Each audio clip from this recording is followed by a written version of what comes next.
Hello, and welcome to our inaugural podcast of Leaning into Your Light. My name is Lorrie Urbaniak, and my co host is Kimberly French.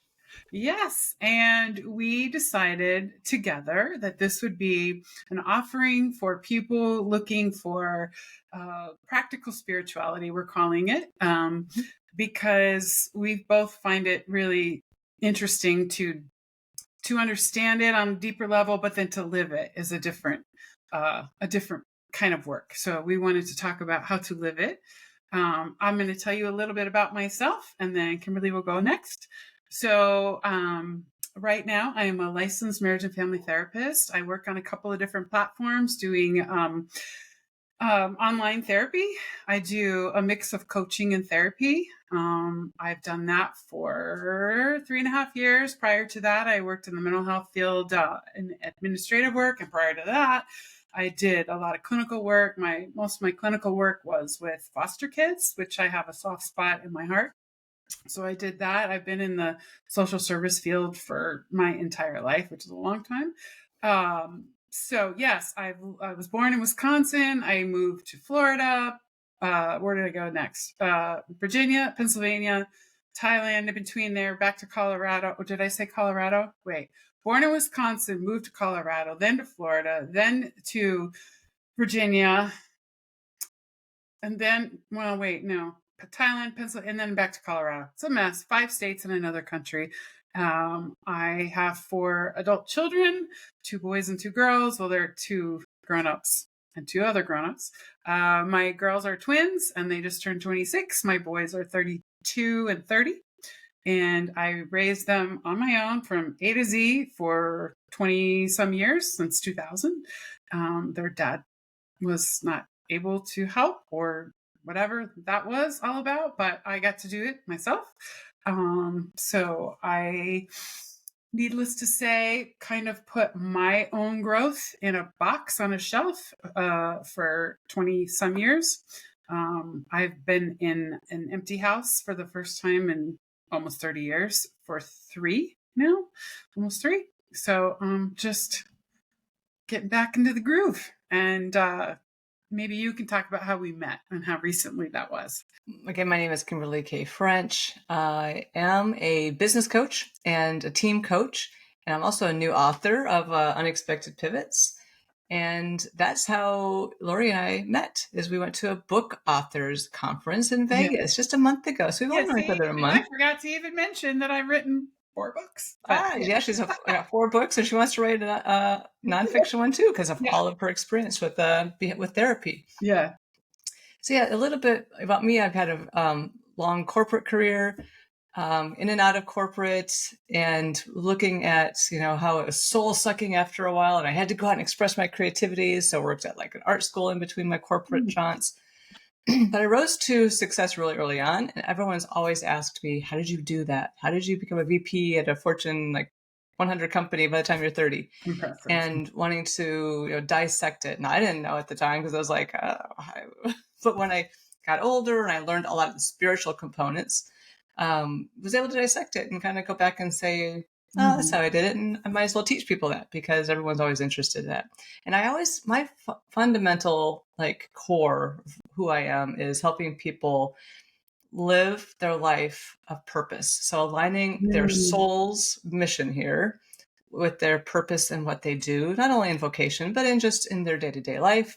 And I see the threads of my own story through my history. And that's a lot about what I've written about and what that is for me. But more deeply is you can't separate spirituality and business. They go together. And so when I talk about being like a business coach and working with teams, I bring that component in. I know it's been taboo for a lot of my career, but it's getting more and more accepted. And that's what I'm passionate to talk about. And Lorrie and I just hit it off. We talk the same language, and we're just got some frank dialogue and conversations about stuff that's on our mind and what our higher guidance is telling us to talk about, and bring it through to you. So welcome. Yes. And I think that's so true in business, to talk about spiritual things, the universe, higher power, however God you want to say it. I think we'll probably interchange those terms a lot, right? The universe, God, spirit, guides, angels, whatever. But I use that's them all. yeah, but that's true with therapy as well, because I really don't think, if I was doing this job 15 years ago, that would have been sort of mainstream to talk about. But I find myself doing that a lot. I talk to people about their spiritual side and their the kind of phases we go through. Even the moon, like we've done. I'm going to admit it. We've done full moon rituals, releases. We've talked about, when new moons come in, what intentions do you want to set? I know it's not insurance billing based, but you know what? It works. And that is something that, as I learned how to do therapy, I was always really aware of meeting people where they're at and not having my agenda necessarily. I mean, of course I do, but not, I don't tell them what they should be doing. They tell me where they want to go, and then I help them get there. So I don't think it was like that before. So I think that's why this works. And yes, we just met, and we met, and it's so, I love how these things happen, because we were at this conference. I had been to the conference. This was my third year. It was in Vegas. It's a self-publishing conference. So they have a mixer the first night before it starts. And there's a long line, like a 40-minute line to get a drink. And you never know who's going to stand behind you. And Kimberly I stood behind you. Stand behind me. And that's how, you meet at those things. But I just think I had worked that day. I had seen a bunch of clients. So I could have come down at any time during that event. And I chose whenever I came down to come down there. And how two people could have come in before you and we would have never met. Yeah. I just love how this happens. So yeah, synchronicity is really crazy, especially when you meet somebody that speaks your language and just resonate on that deeper level. And both were like being guided to do podcasts, like, oh, well, I've been dragging my feet. Let's go do it together. So, and see what interesting things come up. Yes. And I was so impressed with your nonfiction, because I think that is so important to do that. We can have, these funny stories that we write about in the nonfiction world. But to really pour your heart out and use your personal stories to, help people understand is really brave to do that. Oh, thank you. Yes. And by the way, she didn't use a pen name. Everybody else uses a pen name, because we're all a bunch of chickens. Our first, shoot out of the gate, as far as writing, at least I was. But we were talking to someone there who had written 13 books and never published one of them. I thought I was a chicken, and That's crazy. The whole thing. But she wrote 13 books and she's never hit the, all right, let's do this. There are a few of them like that, or I was surprised at how many people had that many books and had published and maybe had some level of success, but still felt like imposters. Like, didn't feel like this was them. Right. And yeah, a lot of people do pen names and multiple pen names. Like, oh, we're going to write this John with this pen name and this John with that pen name. Like, I don't know if I could keep track of all that. I know. And that conference is wonderful, and it has literally hundreds of sessions to attend. But I really don't, I mean, someone said that they had one a couple years ago, but I don't remember it. The one that you go to that talks about that. Because I think that would fill up that big room. I mean, who, well, if they were honest, I guess they would go in there and say, I don't know what the hell I'm doing. Or I don't feel like I know what I'm doing. So yeah, I think that would be a really interesting topic, imposter syndrome on kind of anything, but especially publishing, and self-publishing. I don't know, it used to have kind of a, ugh, vanity. They called it vanity publishing. Like you were such a snob, you just do it yourself and not go through the traditional publishers. Or a Well, narcissist. You must be all about yourself. yes. And so now it's so mainstream to Mm-hmm. be a self-published author, and you Mm-hmm. can do very well and have a, I mean, if you follow this little, it's, I call it a little community, which was something I didn't know existed when I wrote the book. Okay, fine. But then as you explore this other self-publishing people, it's a wonderful little community, and you learn so much. And it's so, if you put the work in, you can publish your own book and be successful with it. Definitely. Yeah. And so The thing I that's like it. about it also is like that imposter syndrome. I want to like dig in that a little bit Yes. because it was in corporate too, and anyone would get a Mm, promotion. Or I've heard a lot of people, because I mentored a lot of people. I was a leader, and I'd have one-to-ones, and people just like they tell you all kinds of stuff, right? mhm. If you're open to it, and they know they can trust you. But a lot of them said, I just somebody's going to find out, or I just feel like somebody's going to really find out that I'm not as good as they Yeah. think I am. But there's also a lot of like hidden anxiety, and Oh, I write a lot about that. yeah. Hidden That, anxiety, they hide it because they think no one else is going through it.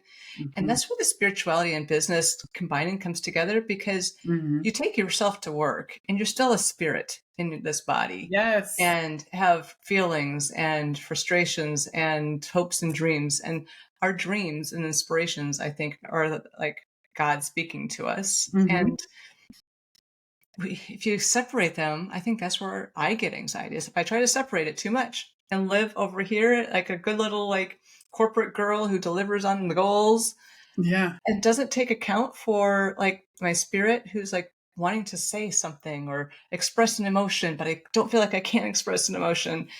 And that's why I'm an advocator for, Ooh, say that fast. that's Avid right. advocator. Yeah, got it. That's why I advocate for you're a whole person, and you have to be spiritual at work and do the spiritual work to get yourself out of whatever hole that you might have found yourself in. Well, and did you find too that when you were kind of in alignment like that, and taught that to other people, that things just flowed better? Yeah.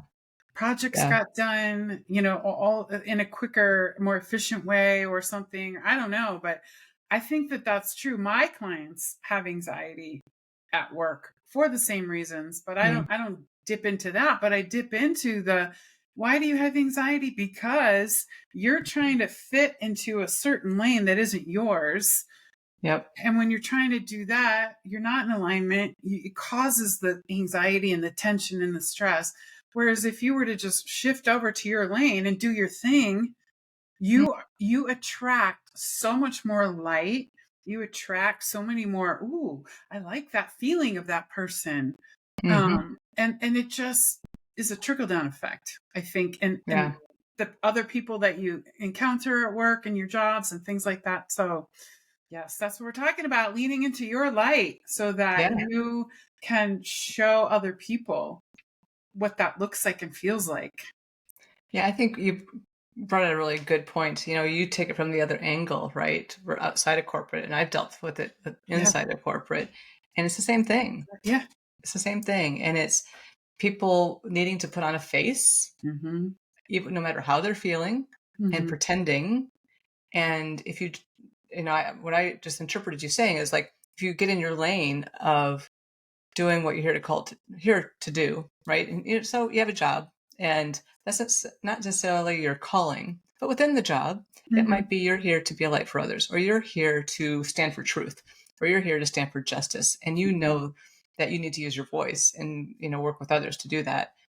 Every job on the planet that you find yourself in, you can be living your purpose. Some are going to Mhm. be easier than others, and you might want to get out if it's so much that it's just like, this is not where I'm supposed to be, but you get that guidance.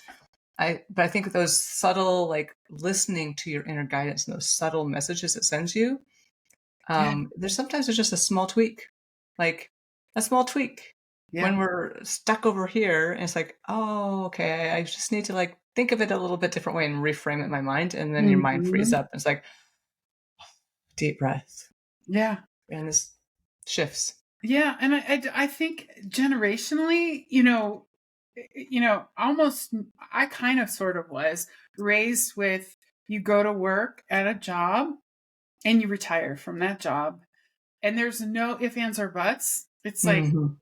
shut up. That's your job. Keep, like, what? How could, what? You have a job. I was raised like, even when I first was getting my, teenage year jobs. Oh, I was offered a job. I have to take it. Hmm. And I was like, but I don't really want to. Mhm. And then now you hear people, a couple generations younger, they will go. I was talking to a client, I would just say, and she's like, maybe 30. And she was like, well, I didn't want to go to college. Not everybody does, right? So she went and did like interior design. Okay, I did that a couple years. And I didn't like it anymore. Then I went and I did cosmetology. Oh, okay, I learned that. And then I got bored with that. And now I'm going to be a chef. So I'm going to start out as a sous chef in this kitchen and do that. Like, no one goes, what is wrong with you? Can't you keep your mind? They're like, yeah, go figure out what it is. Like you said, find your Yeah. passion. And I don't think she's being irresponsible. I think she's just like, it's not for me right now. Yeah. So some of the people in that generation are like really okay with that. But then I think there's others that are still stuck in that paradigm of, I can't leave a job for 35 years because I have to stay there. Yeah. Maybe their parents really drove that home with them or something. But yeah, I Yeah. think recreation is important. It is important. I remember early on looking through resumes. I mean, this is, late 90s and early 2000s, looking through resumes. And if you found anybody that had a 2-year stint here, a 2-year stint What here, wrong with no you? way. Yeah. What the heck's wrong? Yes. They're job hopping. They're Yeah. not stable, whatever. Yes. And my resume actually had 2-year stints in the same company, but it looked like I was changing jobs, but I was Mhm. getting promoted. Oh, And the guy almost didn't hire me. He goes, "Oh no, she's been jumping jobs and we can't hire her." And I heard the story afterwards because the person who actually looked at the resume and saw what was happening said, "But did you see what's happening?" yes. And he couldn't see it. He could just only see the job hopping. The other guy, I Mm-hmm. got hired from the other one, but I was like, but that's how myopic Yes. people view things, Hmm. and they don't look at the bigger picture Right. of what's really going on. Right. I'm glad Yeah. that we're kind of getting past that because Me that keeps too. people stuck. I mean, It so stuck. does. And it keeps them stuck. It keeps them from shining. It keeps them Hmm. from finding their passion. It keeps everything kind of pressurized in a little compartment. And Most they get definitely. their paycheck, they go home, they get their paycheck, they go, that's that's 19, I don't know, 50s, Yeah, 60s, I yeah, that's don't the know. 50s. We don't want to go back there. No, thanks. Yeah.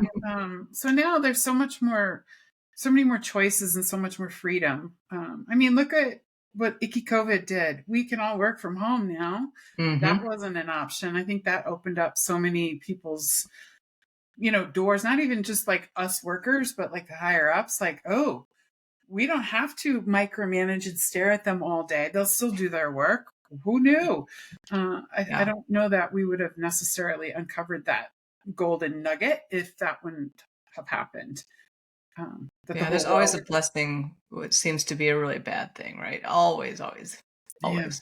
I even think like, I know I was always thinking in my head, how can my dad died when I was 7, and I was always thinking, how is that a blessing? Somebody losing their father at 7. Yeah. And then you look back and you say, oh wow, I would have not had this spiritual journey without that because I may have not had to rely on God as much as I did. Mhm. And whatever wisdom is out there leading us, we have to trust. And I think Mhm. that's a big component.